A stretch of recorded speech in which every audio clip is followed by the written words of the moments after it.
भगवान और भक्त की एक सच्ची कहानी जिसको पढ़कर आपके रोंगटे खड़े हो जाएंगे। दोस्तों, बड़े बड़े कहते आए हैं, भक्त के वश में है भगवान। यह बात बिल्कुल सच है। अगर हम दिल से उनको मानते हैं तो भगवान हमारे हमेशा साथ रहता है और हर काम में हाथ बटाता है। आपने बहुत कहानी सुनी होगी जिसमें भगवान उनके साथ उनके हर काम में हाथ बंटवाते हैं। जैसे ब्रह्मानंद गुरु जब सिर पे गट्ठर लेकर आते थे तो उनका गट्ठर अपने आप उनके सिर से ऊपर उठकर आता था। उसी प्रकार कृष्ण भक्त जना भाई जब घर का काम करती थी और काम करते समय भगवान के भजन करती थी, तो जब वह थक जाती तो उनका आधा काम खुद भगवान करते थे। इसी तरह नरसिंह भक्त की बेटी का भात भगवान खुद आकर भरते थे। दोस्तों, भगवान तो हमेशा हमारे साथ रहता है, बस वो हमारी श्रद्धा देखता है कि कितनी है। ऐसी ही घटना एक बुढ़िया की है, आपको बताती हूँ।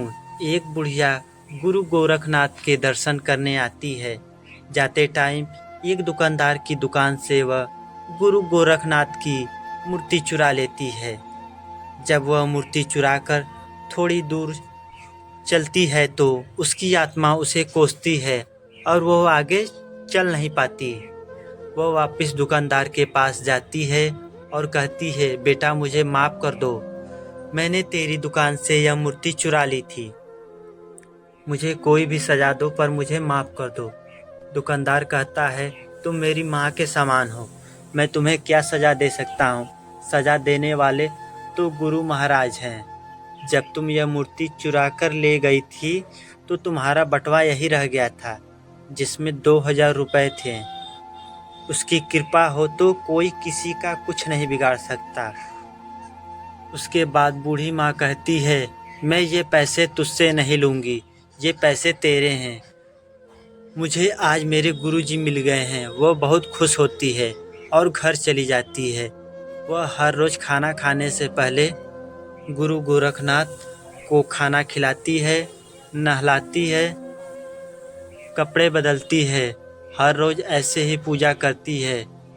एक दिन वह बीमार हो जाती है और अपनी बहू को गुरु की सेवा करने को कहती है। उसके बाद उसकी बहू के हाथ से मूर्ति छूट जाती है तो बूढ़ी माँ रोने लगती है और जिद करने लगती है, डॉक्टर को बुलाकर ले आओ, गुरु को चोट लग गई है।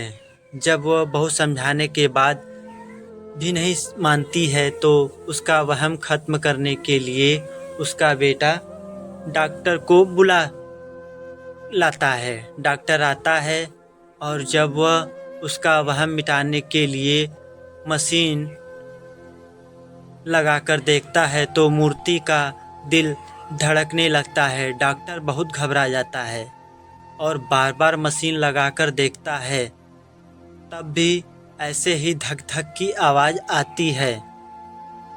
डॉक्टर बहुत घबरा जाता है और बूढ़ी माँ के चरणों में पड़ जाता है। दोस्तों, सच्ची भक्ति है तो अपने भक्तों की लाज बचाने के लिए भगवान को ज़रूर आना होता है।